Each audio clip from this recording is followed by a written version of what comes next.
জয় হিন্দ বন্ধুরা, আমি Souvik. Welcome back to my another video. তো রেজাল্ট বেরোচ্ছে না, এই নিয়ে প্রচুর টেনশানে আছি, সেই জন্য তোমাদের জন্য আর লং ভিডিও আপলোড করা হচ্ছে না।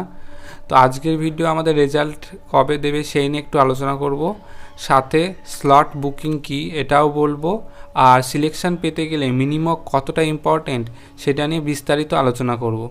তো চ্যানেলে যারা নতুন এসছো অবশ্যই চ্যানেলটিকে সাবস্ক্রাইব করে রাখো, কারণ আমি তোমাদের জন্য এসএসসি জিডি রিলেটেড সমস্ত রকম ভিডিও বানাই।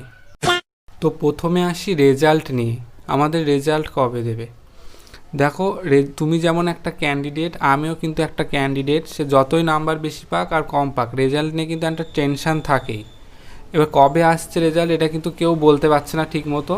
আমি দুটো শর্টস ভিডিও আপলোড করেছিলাম, তো ভেবেছিলাম সেই দিনই আসবে, মানে প্রত্যেকটা ইউটিউবার সমস্ত রকম মানে সব দিক থেকে আপডেট যা পেয়েছিলাম যে সেই দিনই রেজাল্ট আসবে করে, কিন্তু রেজাল্ট আসেনি।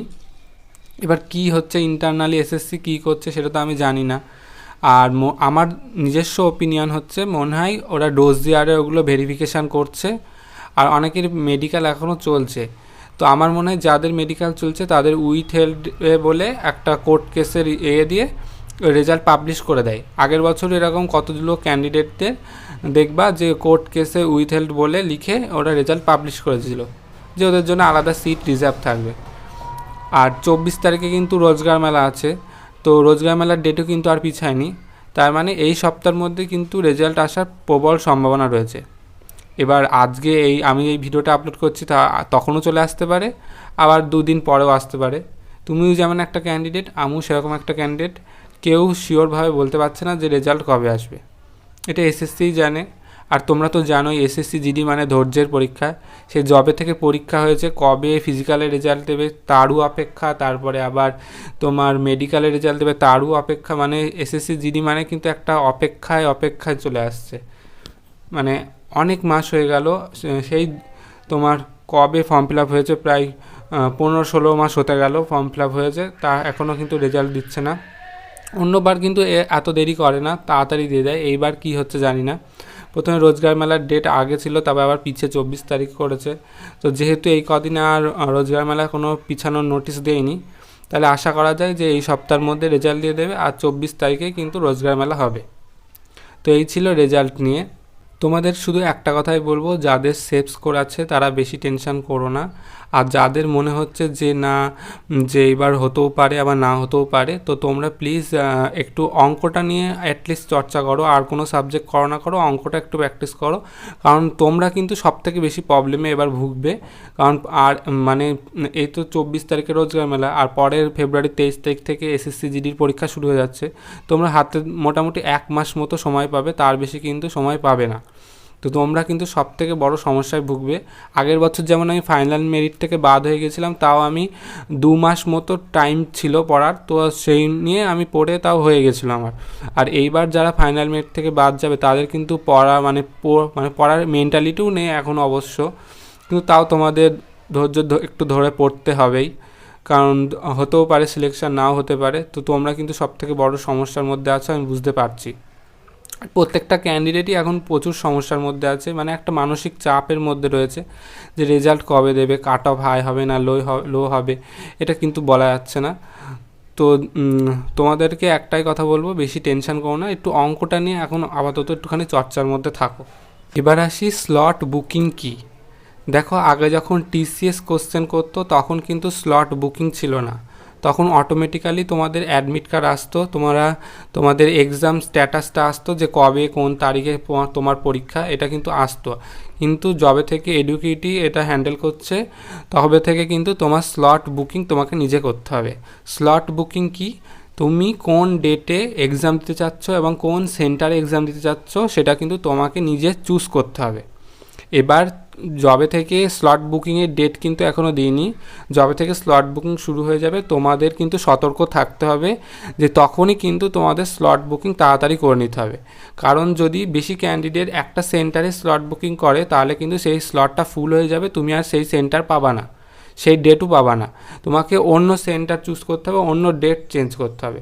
আমি যেমন তোমার দিল্লি পুলিশের ফর্ম ফিল আপ করেছিলাম, কিন্তু স্লট বুকিং করিনি। লাস্টে গিয়ে আমি স্লট বুকিং করতে গেছি, তো আমাদের এখানে কোনো সেন্টার ছিল না।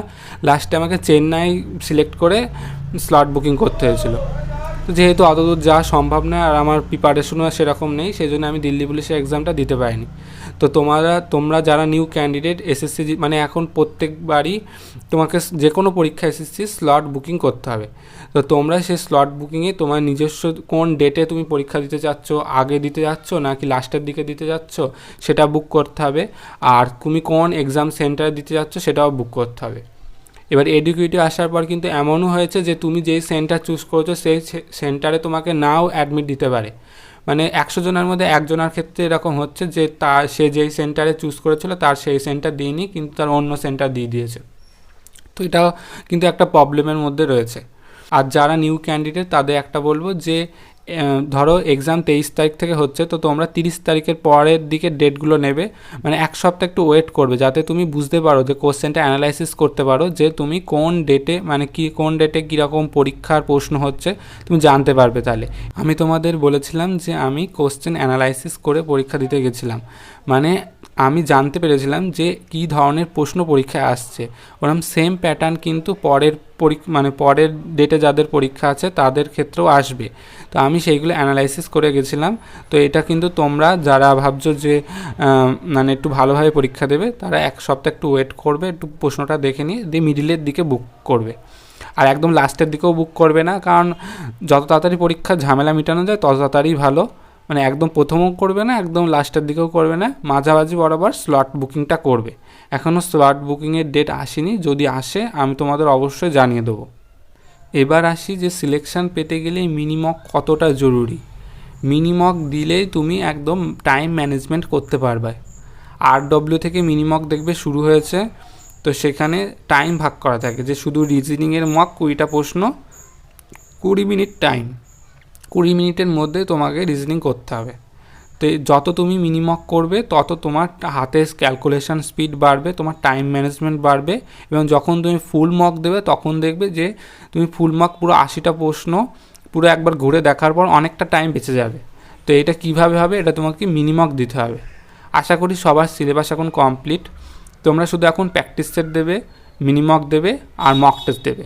এখন 2-3 দিন অন্তর অন্তর করে একটা করে মক টেস্ট দেবে। RW থেকেও মিনিমক হয়, আবার দেখবে টেক্সট বুকেও মিনিমক আছে। তো তোমাদের যেটা ভালো লাগে সেটা দেবে। আমি RW থেকে প্রত্যেকটা মিনিমক দিয়েছি, রিজনিংয়ের মিনিমক দিয়েছি, হিন্দির মিনিমক দিয়েছি, আর ম্যাথের মিনিমক দিয়েছি। আর জিকেটা মাঝে মাঝে দিতাম, যে দেখতাম যে কীরকম ধরনের প্রশ্ন আসছে। তো তোমরা সেটা চাইলে দিতেও পারো, না দিতেও পারো। আর জিকেতে তোমরা খুব বেশি 2 থেকে 3 মিনিট টাইম দেবে। জিকে তুমি যেটা জানো সেটা তো সঙ্গে সঙ্গে জানো, যেটা জানো না সেটা জানোই না। তো 2 থেকে 3 মিনিটের মধ্যে আমি ওরম, মানে যে কটা জানতাম 4টে জানলে 4টে জিকে করতাম, বাদ বাকি জিকেগুলো করতাম না। তারপরে তো আন্দাজে দিতাম। তো জিকে ট্রিকের একটা আলাদা ভিডিও বানিয়ে দেবো অন্য একটা ভিডিওতে। তো এই ছিল আজকের এই টপিকগুলো। তো তোমরা যারা নতুন ক্যান্ডিডেট আছো, তো ভালোভাবে প্রিপারেশান নাও, আর কোনো কিছু প্রবলেম হলে অবশ্যই কমেন্ট করো, আমি রিপ্লাই দেওয়ার চেষ্টা করব। তো দেখা হচ্ছে নতুন অন্য কোনো একটি ভিডিওতে।